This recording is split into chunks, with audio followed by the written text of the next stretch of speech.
Assalamualaikum warahmatullahi wabarakatuh. Perkenalkan kami dari kelompok 5. Di sini kami akan menjelaskan mengenai materi kuliah ekologi terapan. Materi yang akan kami jelaskan yang pertama yaitu tentang jasa ekosistem, dan yang kedua yaitu tentang Sustainable Development Goals atau SDGs.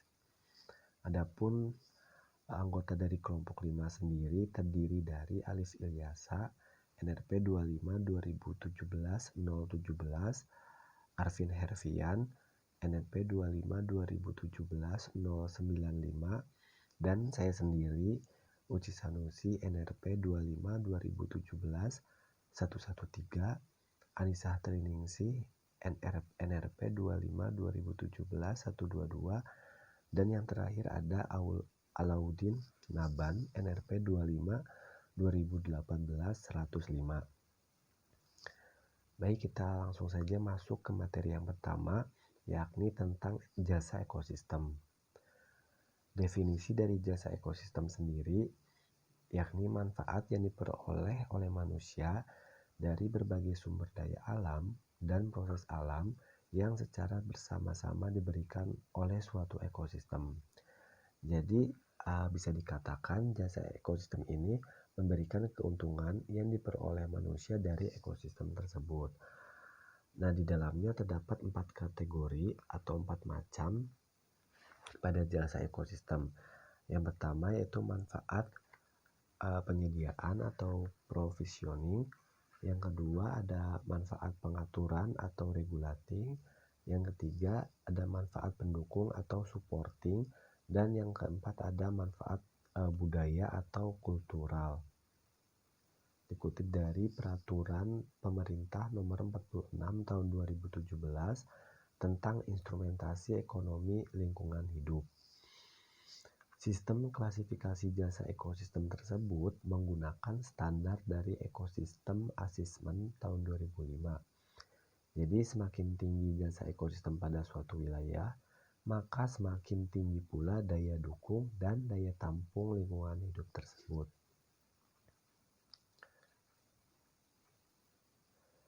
Baik, kita masuk ke tabel di sini mengenai pengelompokan daya dukung dan daya tampung lingkungan hidup pada jasa ekosistem. Di dalam tabel ini terdapat beberapa jenis ekosistem yang sebelumnya telah dijelaskan. Terdapat 4 jasa ekosistem, dan setiap jasa ekosistem tersebut terdapat beberapa jenis di dalamnya, dan nantinya akan dikelompokkan apakah termasuk jenis daya dukung lingkungan untuk jasa ekosistem tersebut, ataukah masuk ke dalam jenis daya tampung lingkungan. Baik, yang pertama untuk jenis jasa ekosistem yakni jasa penyediaan atau provisioning. Terdapat 5 jenis di dalamnya, di antaranya ada pangan, air bersih, serat atau fiber, bahan bakar, kayu dan fosil, serta sumber data genetik. Untuk jenis jasa ekosistem jasa penyediaan ini termasuk ke dalam kelompok daya dukung lingkungan. Nah, untuk yang kedua itu jenis jasa ekosistem pengaturan atau regulating. Fungsi yang memberikan jasa ekosistem berupa kapasitas alami atau semi alami untuk mengatur proses ekologi dan mendukung semi kehidupan. Nah, di dalam jasa pengaturan tersebut terdapat 8 jenis. Di antaranya ada pengaturan iklim, pengaturan tata aliran air dan banjir, pencegahan dan perlindungan dari bencana alam, pemurnian air, pengolahan dan penguraian limbah, pemeliharaan kualitas udara, pengaturan penyerbukan alami atau pollination. Maksudnya di sini yaitu penyerbukan ini maksudnya jatuhnya serbuk sari pada permukaan putik. Jadi untuk penyerbukan ini merupakan bagian yang sangat penting dari proses reproduksi tumbuhan berbiji. Dan yang terakhir ada pengendalian hama dan penyakit. Untuk jenis jasa ekosistem pengaturan atau regulating ini termasuk ke dalam kelompok daya tampung lingkungan. Nah, selanjutnya itu jenis jasa ekosistem yang ketiga, yakni jasa budaya atau kultural. Terdapat 6 jenis di dalamnya, yakni tempat tinggal dan ruang hidup atau sense of place. Maksudnya jasa ekosistem ini memberikan jasa berupa tempat untuk tinggal maupun tempat untuk berkembang biak. Selanjutnya ada rekreasi dan ekoturism, estetika, pendidikan dan pengetahuan, ikatan budaya, adat, pola hidup, serta spiritual dan warisan leluhur. Untuk jenis jasa budaya atau kultural ini termasuk ke dalam kelompok daya dukung lingkungan. Yang keempat ada jasa pendukung atau supporting. Di dalam jasa pendukung ini terdapat 5 jenis. Di dalamnya diantaranya ada pembentukan lapisan tanah dan pemeliharaan kesuburan, ada siklus hara atau nutrient cycle, produksi primer, biodiversitas atau perlindungan plasma nutfah. Maksudnya biodiversitas ini yaitu keanekaragaman organisasi yang menunjukkan keseluruhan variasi gen, jenis, dan ekosistem pada suatu wilayah. Dan yang terakhir ada habitat perkembangbiakan flora dan fauna. Untuk jenis jasa pendukung atau supporting ini termasuk ke dalam kelompok keduanya, yakni termasuk ke dalam daya dukung lingkungan dan daya tampung lingkungan pada jasa ekosistem. Nah, di sini terdapat jenis jasa ekosistem, terdapat tabel. Baik, untuk slide selanjutnya yaitu mengenai tabel jenis jasa ekosistem yang lebih kompleks karena di dalamnya memuat informasi tentang fungsi dari setiap jenisnya, adanya informasi indikator keadaannya dan indikator kinerjanya. Baik, yang pertama yaitu fungsi penyediaan. Jenis yang pertama yaitu pangan. Fungsinya 1. Ketersediaan tanaman, serealia dan non-serealia yang dapat dimakan. Yang kedua ada ketersediaan hewan yang bisa dimakan. Untuk indikator keadaannya yaitu stok total dan rata-rata dalam kilogram per hektar.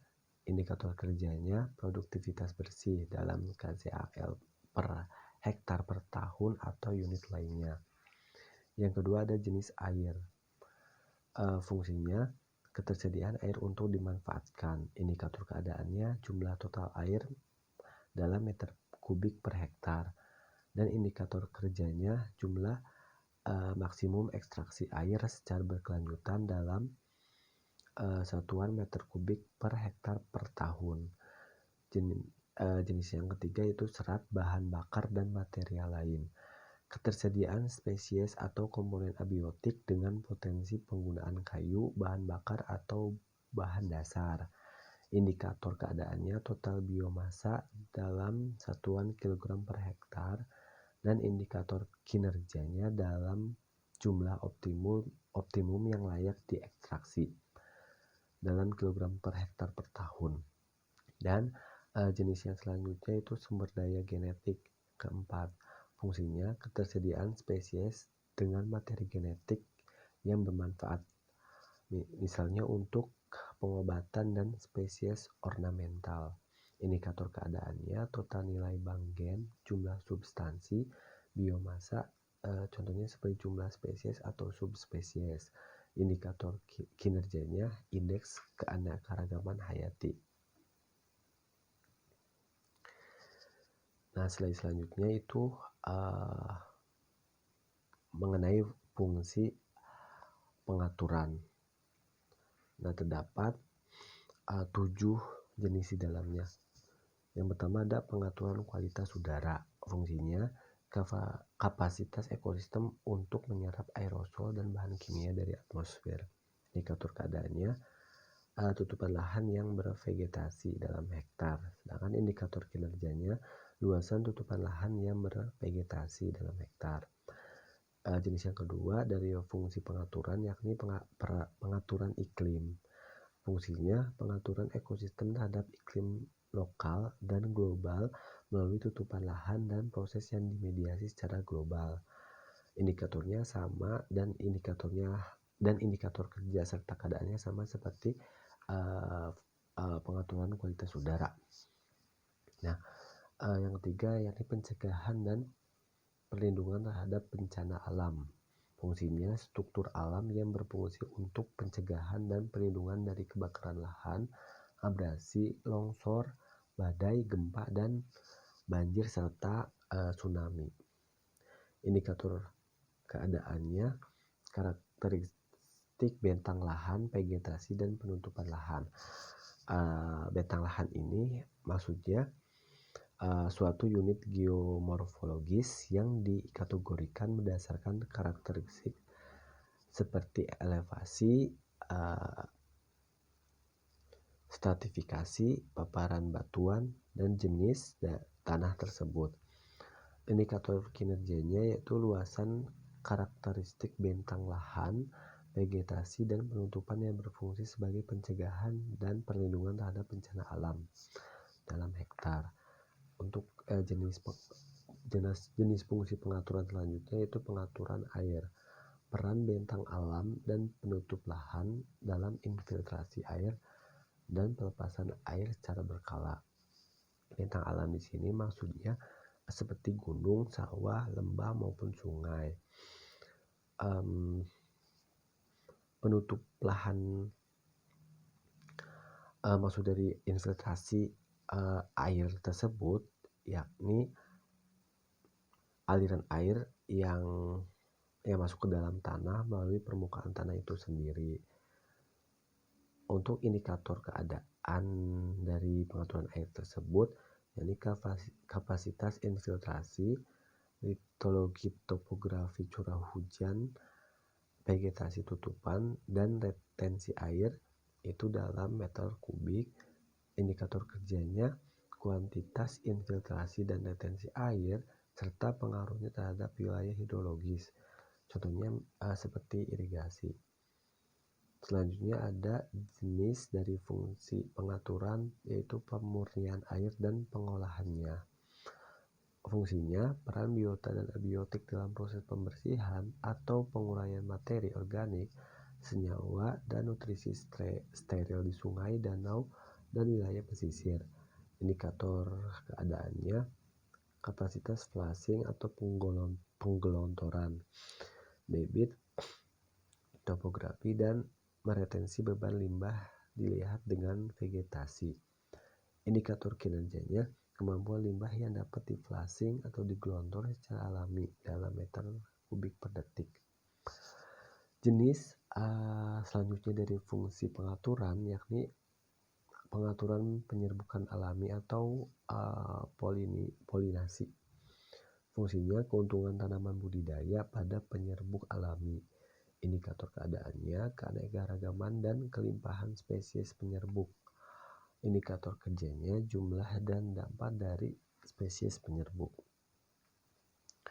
Untuk jenis dari fungsi pengaturan yang terakhir yaitu pengendalian hama.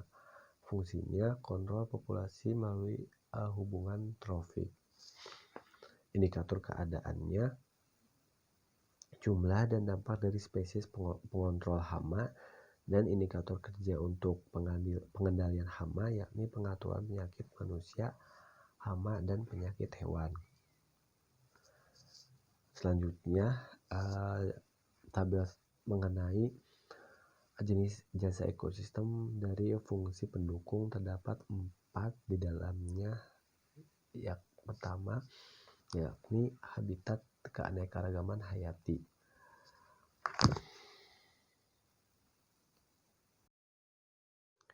Slide selanjutnya di sini terdapat tabel mengenai fungsi pendukung. Terdapat 4 jenis di dalamnya. Yang pertama itu jenis habitat dan keanekaragaman hayati. Fungsinya pentingnya ekosistem untuk menyediakan habitat untuk pembiakan, makan, istirahat, dan untuk spesies tresien.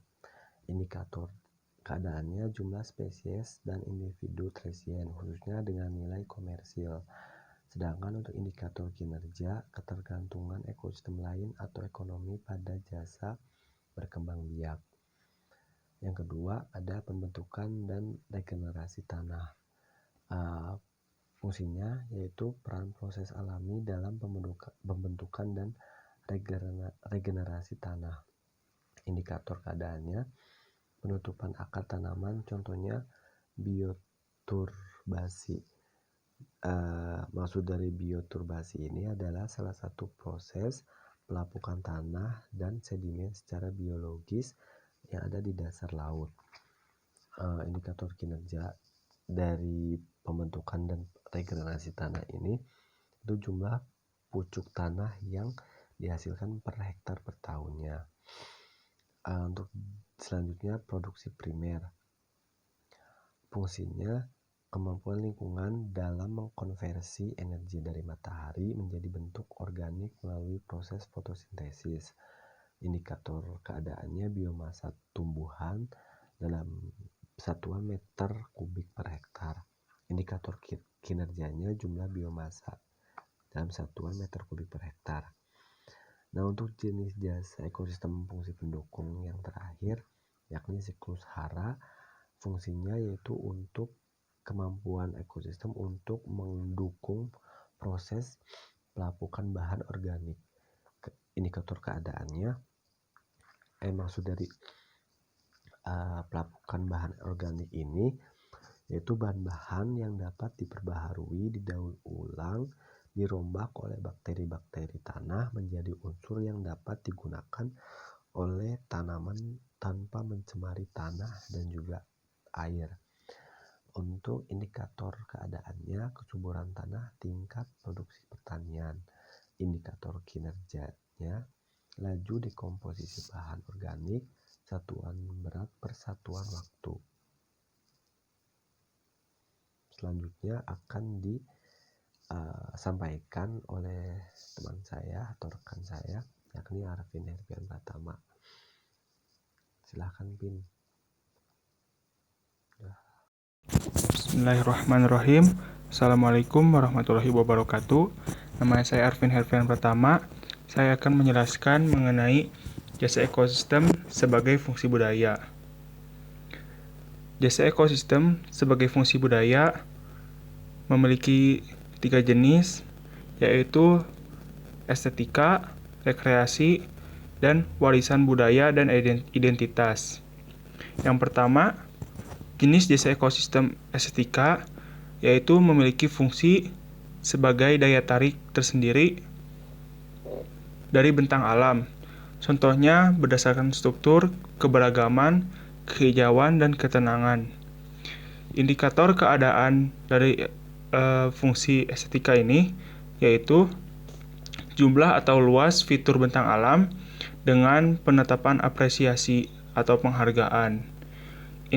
Indikator kinerja jenis jasa ekosistem estetika adalah menyatakan nilai estetika.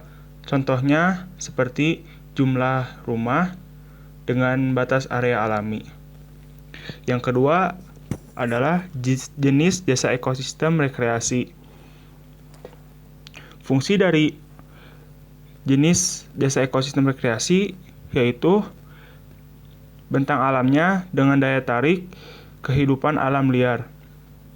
Indikator keadaan dari jasa ekosistem rekreasi adalah jumlah atau luas fitur bentang alam dan kehidupan liar dengan penetapan nilai rekreasi.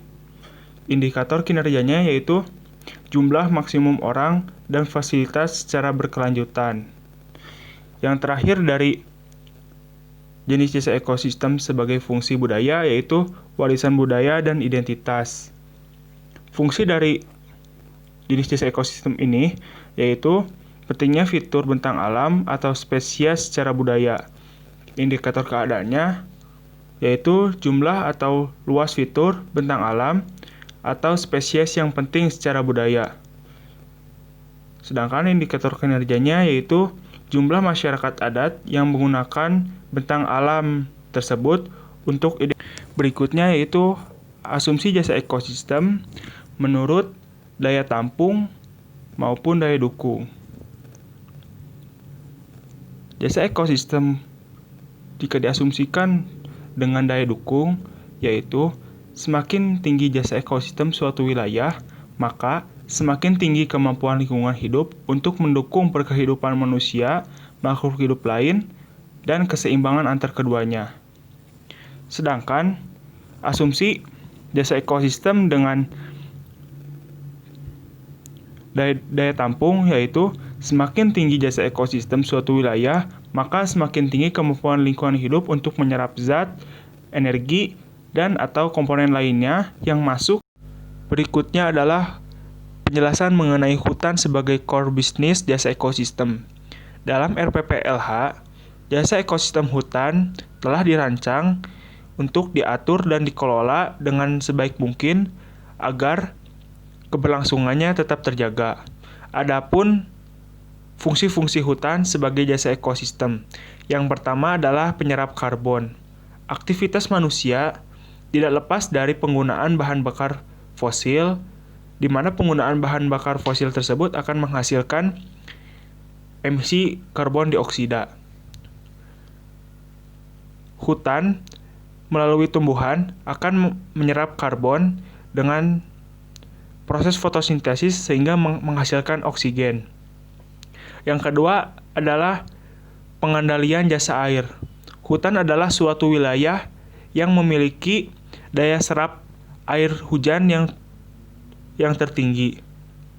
Yang ketiga adalah hutan sebagai ekowisata. Banyak hutan dijadikan sebagai objek wisata untuk menarik wisatawan. Yang keempat adalah hutan sebagai penghasil oksigen. Dari penjelasan yang pertama, yaitu penyerap karbon, hutan akan menyerap karbon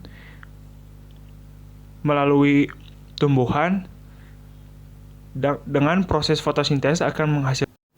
Selanjutnya, kaitan jenis jasa ekosistem dengan sektor pembangunan. Dalam bidang sumber daya alam lingkungan hidup strategis, dalam sektor pertambangan, menjadi tulang punggung kehidupan sebagai penyedia pangan energi, air, dan penyangga sistem kehidupan berupa kualitas lingkungan hidup untuk kelangsungan pembangunan dan berkelanjutan bangsa. Dalam RPJMN 2015-2019. Berikutnya adalah pengaruh kegiatan pertambangan terhadap daya dukung lingkungan jasa ekosistem. Yang pertama adalah jasa pengaturan iklim. Kegiatan pertambangan akan menghasilkan produk seperti bahan bakar fosil. Dari penggunaan bahan bakar fosil tersebut akan menghasilkan gas emisi. Gas emisi tersebut akan terakumulasi di udara sehingga dapat mempengaruhi iklim. Yang kedua adalah jasa pangan. Kegiatan pertambangan seringkali merubah fungsi lahan yang tadinya adalah sumber pangan bagi hewan maupun manusia. Yang ketiga adalah jasa air. Banyak aktivitas-aktivitas dalam kegiatan pertambangan, contohnya adalah aktivitas penggalian tanah. Dari aktivitas penggalian tanah bisa jadi aliran air tanah dapat terganggu. Yang keempat adalah sumber daya genetik. Contoh kasus dari sumber daya genetik yang terpengaruhi oleh kegiatan pertambangan adalah oleh pertambangan emas.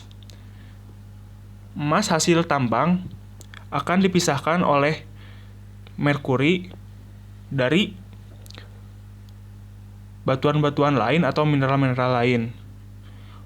Setelah penggunaan tersebut, merkuri akan dibuang ke badan air sehingga akan termakan oleh ikan. Ikan akan termakan oleh manusia. Akumulasi merkuri dalam ikan maupun manusia akan mempengaruhi sistem genetik makhluk hidup. Yang kelima adalah kualitas udara. Seperti pada penjelasan nomor 1, yaitu jasa pengaturan iklim, kegiatan pertambangan yang menghasilkan bahan bakar fosil, jika bahan bakar fosil tersebut digunakan akan menghasilkan gas emisi, sehingga akan yang terakhir adalah biodiversitas atau keanekaragaman hayati. Seringkali kegiatan pertambangan akan mengganggu keanekaragaman hayati. Contoh kasusnya seperti hewan yang terganggu oleh kegiatan pertambangan. Assalamualaikum warahmatullahi wabarakatuh. Saya Aladin Aban, NRP 25/2018-105, ingin melanjutkan presentasi terkait dengan jasa ekosistem. Selanjutnya itu ada perubahan ekosistem permukaan bumi. Dasar teorinya itu ada dua. Yang pertama itu tenaga endogen dengan produksi bentang alam, bentang lahan, atau biasa disebut ekoregion. Nah, contohnya itu ada dua. Satu, tektonisme, dan yang kedua itu vulkanisme. Yang kedua, tenaga eksogen dengan produksi penutup atau penggunaan lahan. Contohnya itu ada tiga. Yang pertama itu iklim, biotik, dan yang terakhir human atau manusia.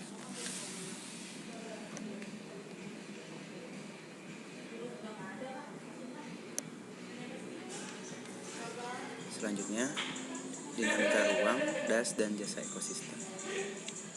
Perubahan dalam struktur ruang atau lanskap akan berpengaruh terhadap fungsi, jasa, dan nilai manfaat dari ekosistemnya. Nah, skemanya itu terjadi perubahan. Ada empat yang berubah. Pertama itu ada perubahan struktur lanskap. Yang kedua itu ada perubahan fungsi. Nah, fungsinya itu misalkan dari gambar tersebut, fungsi dari sawah ini kan untuk lahan pertanian, dan fungsi dari tambang emas ini untuk menghasilkan emas. Selanjutnya itu ada perubahan jasa atau servis, dan yang terakhir perubahan benefitnya. Nah, perubahan benefit ini sendiri apa yang dihasilkan dari si ekosistemnya tersebut. Kalau misalkan sawah kan yang produk yang dihasilkan itu kan berupa beras atau padi atau yang lain-lainnya. Nah, dari tambang emas ini sendiri hasil yang dihasilkan itu berupa hasil tambang. Contohnya itu ada emas dan lain-lainnya. Nah, ini konversi dari gambar itu merupakan konversi yang negatif karena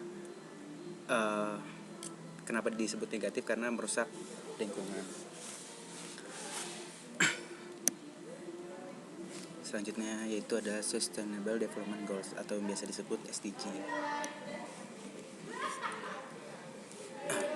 Dari definisi dari SDG tersebut, menurut World Commission on Environment and Development, yaitu memenuhi kebutuhan masa kini tanpa mengorbankan kemampuan pemenuhan kebutuhan generasi yang akan datang. Selanjutnya SDG menurut Undang-Undang Nomor 32 Tahun 2009, yaitu upaya sadar dan terencana yang memadukan aspek lingkungan hidup, sosial, dan ekonomi ke dalam strategi pembangunan untuk menjamin kebutuhan lingkungan hidup serta keselamatan, kemampuan, kesejahteraan, dan mutu hidup generasi yang masa ini dan masa yang akan datang.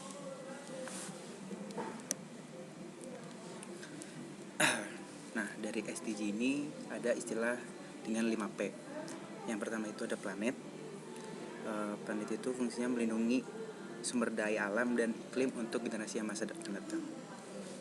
Selanjutnya itu ada people, yaitu mengakhiri kemiskinan dan kelaparan dalam segala bentuk dan memastikan martabat dan kesetaraan.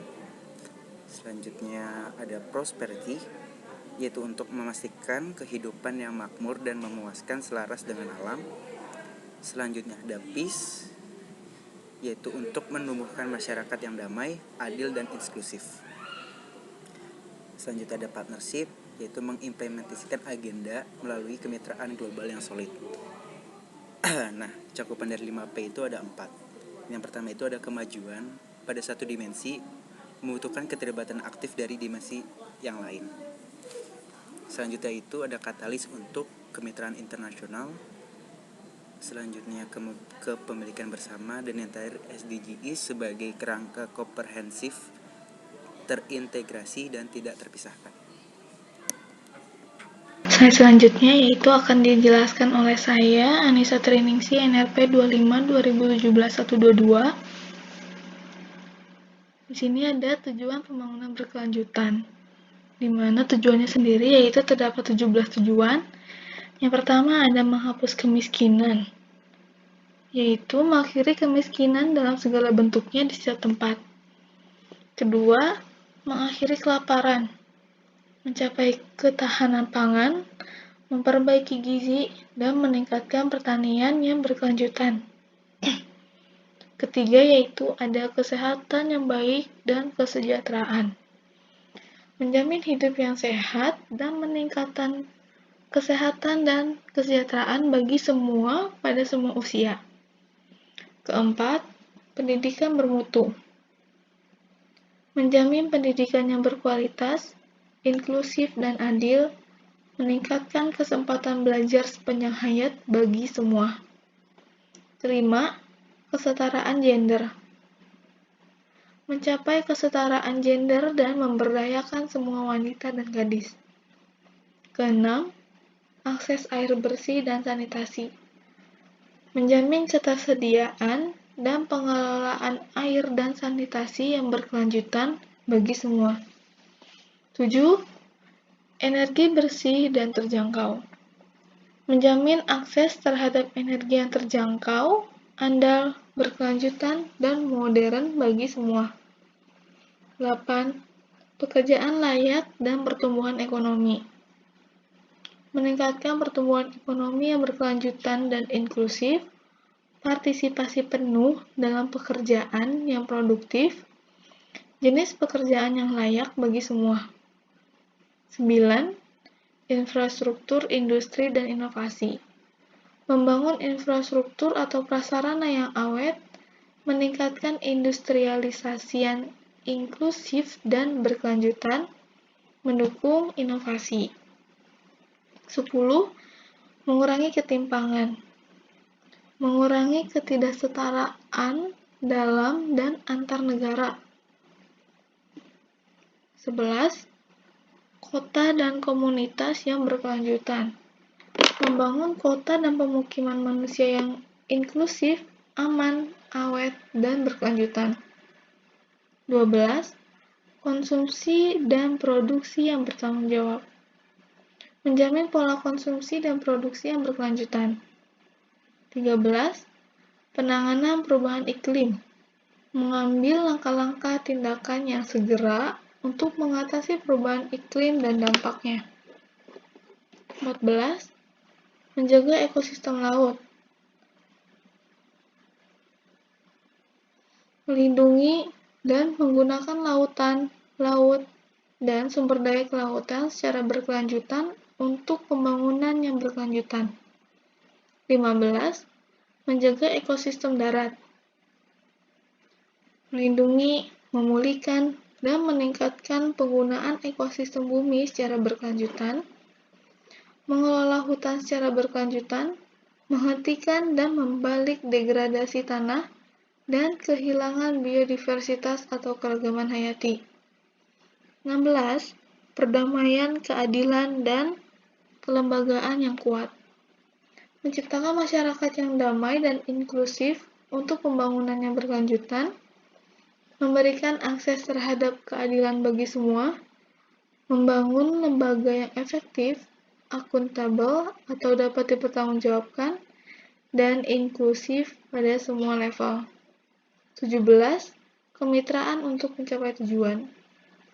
Memperkuat cara implementasi dan merevitalisasi kemitraan global untuk pembangunan yang berkelanjutan.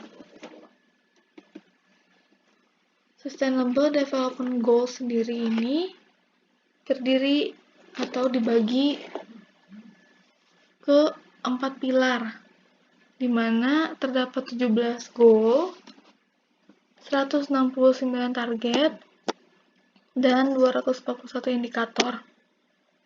Pilar yang pertama yaitu ada pilar pembangunan sosial, di mana di dalamnya yaitu terdapat 5 goals, 47 target, dan 77 indikator. Goal yang pertama yaitu ada tanpa kemiskinan, tanpa kelaparan, kehidupan sehat dan sejahtera, pendidikan berkualitas, dan kesetaraan gender. Pilar yang kedua yaitu ada pilar pembangunan ekonomi, yang di dalamnya yaitu terdapat 5 goals, 54 target, dan 72 indikator. Goals-nya yaitu energi bersih dan terjangkau, pekerjaan layak dan pertumbuhan ekonomi, industri, inovasi dan infrastruktur, berkurangnya kesenjangan dan kemitraan untuk mencapai tujuan. Yang ketiga yaitu ada pilar pembangunan lingkungan, yaitu di dalamnya terdapat 6 goals, 56 target, dan 69 indikator. Goalsnya sendiri yaitu ada air bersih dan sanitasi layak, kota dan pemukiman yang berkelanjutan, konsumsi dan produksi yang bertanggung jawab, penanganan perubahan iklim, ekosistem lautan, dan juga ekosistem daratan. Pilar yang terakhir yaitu ada pilar pembangunan hukum dan tata kelola. Terdapat 1 goal, 12 target, dan 23 indikator. Goalnya yaitu perdamaian, keadilan, dan kelembagaan yang tangguh. Menurut Peraturan Presiden Nomor 59 Tahun 2017 tentang pelaksanaan pencapaian tujuan pembangunan berkelanjutan. Tujuan pembangunan berkelanjutan di Indonesia adalah pembangunan yang menjaga keberlanjutan kehidupan sosial masyarakat, peningkatan kesejahteraan ekonomi masyarakat, kualitas lingkungan hidup, dan juga pembangunan yang menjamin keadilan dan terlaksananya tata kelola. Relevansinya Indonesia dalam Sustainable Development Goals, yaitu Indonesia merupakan negara kepulauan terbesar yang memiliki 17.000 pulau. Indonesia juga merupakan negara keempat dengan populasi terbesar yang terdata, yaitu terdapat 255 juta orang, dan memiliki tantangan terbesar sendiri, yaitu perlu memastikan pertumbuhan yang inklusif dan pemerataan kesejahteraan untuk semua masyarakatnya. SDG sendiri menawarkan kerangka pelaksanaan yang fokus pada pengurangan kesenjangan dan memastikan tidak ada satu orang pun yang tertinggal. Kondisi saat ininya yaitu pertumbuhan ekonomi yang sangat tinggi, inflasi yang rendah dan nilai tukar yang stabil, berkurangnya tingkat pengangguran dan koefisien Gini. Terakhir ada peningkatan indeks pembangunan manusia. Indonesia sendiri selain SDGs memiliki Millennium Development Goals, di mana capaian Indonesia pada tahun 2015 dari 8 tujuan, 18 target, dan 67 indikator, 18-nya belum tercapai dan 49-nya sudah tercapai. Millennium Development Goals sendiri yaitu memiliki 8 tujuan. Yang pertama, membasmi kemiskinan dan kelaparan.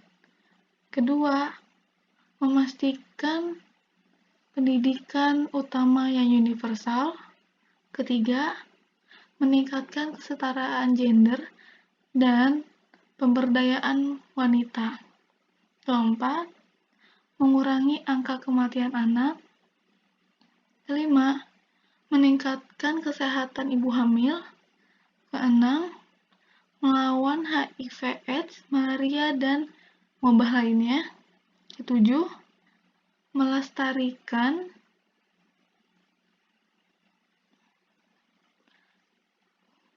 menjaga kelestarian lingkungan.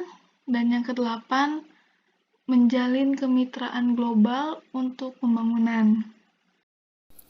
Baik, bismillahirrahmanirrahim. Assalamualaikum warahmatullahi wabarakatuh. Nama saya Alif Ilyas Saputra Riswandi, NRP 25/2017-017. Saya akan melanjutkan presentasi ini, yaitu yang MDGs yang belum tercapai itu apa aja sih. Nah, yang pertama itu ada kemiskinan berdasarkan garis kemiskinan nasional. Terus yang kedua ada angka kematian ibu. Yang ketiga ada prevalensi HIV atau AIDS. Yang keempat ada tutupan lahan. Yang kelima air minum layak perdesaan. Dan yang keenam itu ada sanitasi layak perdesaan. Nah, kita lanjut ke keberhasilan MDGs ini sendiri. Yang pertama ada kemiskinan dan ukuran USD 1 kapita. Nah, yang kedua ada akses pendidikan dasar. Dan yang ketiga ada kesetaraan gender dalam pendidikan. Yang keempat ada angka kematian balita dan bayi. Yang kelima pengendalian penyakit tuberkulosis, TB, dan malaria. Yang keenam ada akses terhadap air bersih dan sanitasi perkotaan. Dan yang terakhir ada pemukiman kumuh perkotaan. Nah, di sini bisa kita lihat perbedaan Millennium Development Goals, MDGs, dan Sustainable Development Goals, dan SDGs. Nah, yang bisa kita lihat di MDGs ini, 50% target dan sasarannya separuh. Mengurangi separuh kemiskinan, target yang terlalu minimal, banyak negara telah lebih dulu mencapainya. Nah, yang SDGs-nya 100%, target dan sasarannya semua merata sepenuhnya dan tuntas, mengakhiri kemiskinan 100% penduduk memiliki akte kelahiran, memerlukan fokus untuk merangkul mereka yang terpinggir dan terjauh. Nah, yang MDGs ini dari negara maju untuk negara berkembang. MDGs mengandaikan bahwa negara miskin dan berkembang yang mempunyai pekerjaan rumah. Sementara itu negara maju mendukung dengan menyediakan dana. Nah, yang SDGs berlaku universal SDGs, memandang semua negara memiliki pekerjaan rumah. Tiap-tiap negara wajib mengatasinya. Tiap-tiap negara harus bekerja sama untuk menemukan sumber pembiayaan dan perubahan kebijakan yang diperlukan. Lalu, kalau yang MDGs ini dari atas, top down. Dokumen MDGs dirumuskan oleh para elit PBB dan OECD di New York tanpa melalui proses konsultasi atau pertemuan dan survei warga. Yang SDGs-nya dari bawah, bottom up, dan partisipatif. Dokumen SDGs dirumuskan oleh tim bersama-sama dengan pertemuan tatap muka lebih 100 negara dan survei warga.